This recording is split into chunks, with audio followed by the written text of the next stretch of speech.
नमस्कार दोस्तों, स्वागत है आपका हिंदी नॉलेज शो में। तो दोस्तों, आखिरकार मिडिल ईस्ट में वो हो चुका है जिसका डर सबसे ज्यादा था। दरअसल ईरान ने इस बार सीधा अमेरिकी सेना पर हमला करवा दिया है और इसमें कई अमेरिकी सैनिक मारे जा चुके हैं, दर्जनों बुरी तरीके से घायल हैं। और सबसे हैरानी की बात तो ये है कि अमेरिका इसके बारे में झूठ बोल रहा था और अब से कुछ ही घंटों पहले इस झूठ का पर्दाफाश भी हो चुका है। और मैं आप सभी लोगों से रिक्वेस्ट करूंगा कि मुझे बड़ी ध्यान से सुनिएगा, एक एक डिटेल इस पूरे मामले की अति महत्वपूर्ण है। दरअसल पूरे मामले की शुरुआत हुई कल देर रात, जब अचानक से खबर निकलकर सामने आई कि अमेरिका का एक सैन्य बेस है जॉर्डन में। स्क्रीन पर आप देखिए, ये रहा जॉर्डन देश, इजराइल का पड़ोसी देश है। यहाँ पर अमेरिका का सैन्य बेस है और इस बेस पर एक शक्तिशाली ड्रोन हमला हुआ और ये हमला इतना जोरदार था कि इसने अमेरिकी सेना के जितने भी डिफेंस सिस्टम थे उन्हें तक फेल कर दिया। और इस वजह से अमेरिका के करीबन 3 सैनिक अब तक इस हमले में मारे जा चुके हैं, 25 से ज्यादा गंभीर रूप से घायल हैं। और इस हमले से न सिर्फ अमेरिकी सेना बल्कि पूरा अमेरिका देश बुरी तरीके से बौखला गया है, क्योंकि मिडिल ईस्ट के अंदर इतनी बड़ी संख्या में अमेरिकी सैनिक बहुत लंबे समय बाद मारे गए हैं और इतना बड़ा हमला बहुत ही लंबे समय के बाद हुआ है जिसमें इतनी भारी मात्रा में कैजुअल्टी हुई हो। और इसी वजह से जैसे ही हमला हुआ, जो पेंटागन है, एक तरीके से अमेरिका का रक्षा मंत्रालय आप उसे कह सकते हैं, अमेरिकी शक्ति का केंद्र इसे कहा जाता है, इसके प्रवक्ता ने ये जानकारी अपने देश को दी कि जी 3 सैनिक मारे गए हैं, 25 घायल हैं। और ये भी कहा कि ये हमला ईरान ने करवाया है और इसके लिए ईरान ने अपने कुछ मिलिशिया ग्रुप्स का इस्तेमाल किया। और जो ड्रोन हमला हुआ है ना, उसमें जो ड्रोन इस्तेमाल हुए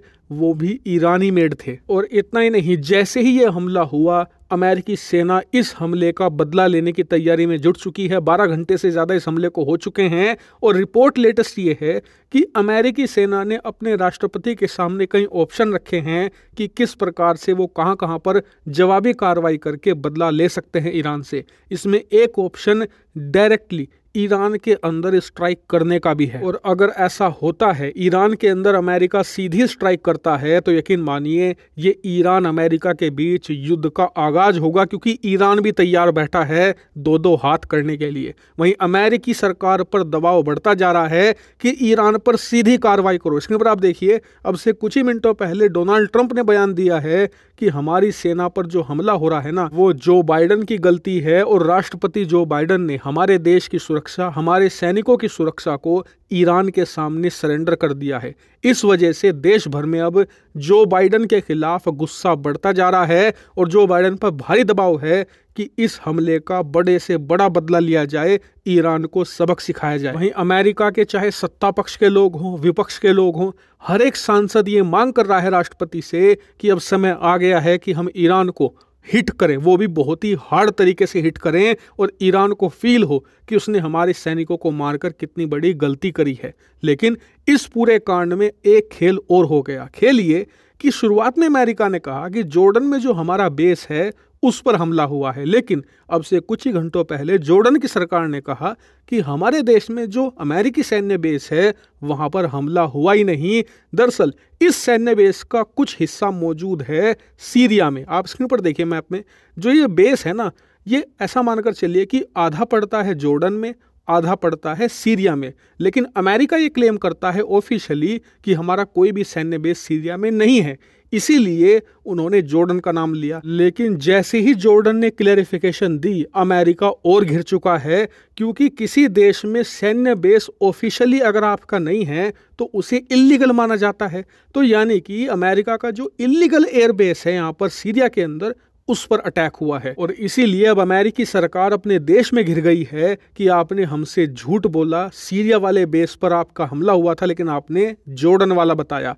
इसीलिए जो बाइडेन, यकीन मानिए, ट्रिमेंडस प्रेशर में हैं और इस प्रेशर को रिलीज करने का एक ही तरीका है, ईरान को डायरेक्टली हिट करना। ऐसी स्थिति में ईरान भी बदला लेगा और ये एक भयानक युद्ध का रूप ले सकता है। और इसमें जो बड़े बड़े रीजनल पावर हैं वो भी शामिल होंगे, साथ ही रूस भी ईरान को रेस्क्यू करने आएगा। और ऐसी स्थिति में अमेरिका का ये छोटा सा बदला पूरे रीजनल में आग की तरह फैलेगा और एक भयानक युद्ध का रूप लेगा। लेकिन अमेरिकी सेना के सामने भी चुनौती है, उन्हें अपनी सेना का मोरल हाई करना है और ये दिखाना है कि हम आपकी जान की वैल्यू करते हैं, आपको कोई नुकसान पहुंचाएगा तो हम उसका क्या हाल करेंगे। और इसीलिए दुनिया भर के मिलिट्री स्ट्रेटेजिस्ट कह रहे हैं कि आने वाले 12 से लेकर 24 घंटे अति महत्वपूर्ण हैं। जो भी घटनाक्रम होगा वो दुनिया का भविष्य तय करेगा। और आपको बता दूं कि इस मामले पर मेरी 24 घंटे नजर है। जैसे ही कोई बड़ी खबर आती है सबसे पहले यही मिलेगी, इसीलिए चैनल को सब्सक्राइब कर लें।